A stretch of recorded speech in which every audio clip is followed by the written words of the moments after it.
नमस्कार। आज की डेली शॉर्ट न्यूज़ में आपका स्वागत है। आज हम 2 विषयों के ऊपर चर्चा करेंगे। आज की चर्चा का पहला विषय है जम्मू कश्मीर के लिए 7 अतिरिक्त सीटों का प्रस्ताव, परिसीमन आयोग। परिसीमन आयोग ने केंद्र शासित प्रदेश जम्मू के लिए 6 और कश्मीर के लिए 1 अतिरिक्त सीट का प्रस्ताव दिया है।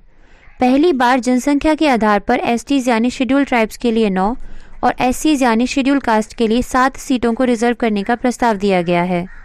अगर इस प्रस्ताव को मंजूरी मिलती है तो जम्मू कश्मीर विधानसभा के लिए सीटों की संख्या बढ़कर 90 हो जाएगी। इससे जम्मू के लिए सीटें 37 से बढ़कर 43 और कश्मीर घाटी के लिए 46 से बढ़कर 47 हो जाएंगी। इसी प्रस्ताव में पाक अधिकृत कश्मीर यानी पीओके के लिए 24 सीटों को रिजर्व करने की बात भी कही गई है। इस प्रस्ताव का राजनीतिक दल काफी विरोध कर रहे हैं। आइए अब जानते हैं परिसीमन आयोग के बारे में। इसे सीमा आयोग यानी बाउंड्री कमीशन के नाम से भी जाना जाता है। प्रत्येक जनगणना के बाद संसद द्वारा संविधान के अनुच्छेद 82 के तहत एक परिसीमन अधिनियम लागू किया जाता है।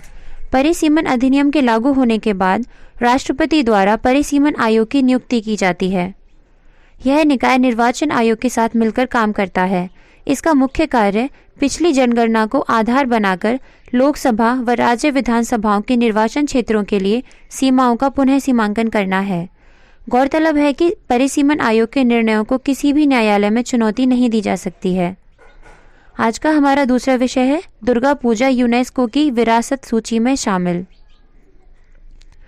हाल ही में कोलकाता की दुर्गा पूजा को यूनेस्को की अमूर्त सांस्कृतिक विरासत सूची यानी इंटेंजिबल कल्चरल हेरिटेज लिस्ट में शामिल किया गया। इस अवसर पर प्रधानमंत्री ने सभी देशवासियों को बधाई देते हुए इसे हर भारतीय के लिए गौरव का क्षण बताया।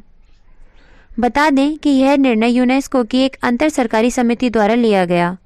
यह समिति राज्यों द्वारा प्रस्तावित नामांकन का मूल्यांकन करने के लिए 2003 के कन्वेंशन के तहत एक सालाना बैठक का आयोजन करती है।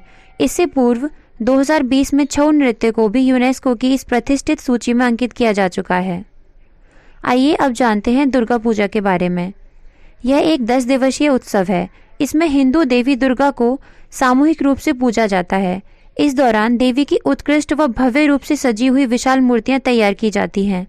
इन मूर्तियों को बड़े पैमाने पर स्थापित दुर्गा पंडाल या दुर्गा मंडपों में सजाया जाता है। कुल मिलाकर अब तक देश के 14 अमूर्त सांस्कृतिक विरासत तत्वों को यूनेस्को की इस सूची में अंकित किया जा चुका है। इनमें योग, रामलीला, राजस्थान का लोकगीत और नृत्य कालबेलिया आदि शामिल हैं। धन्यवाद।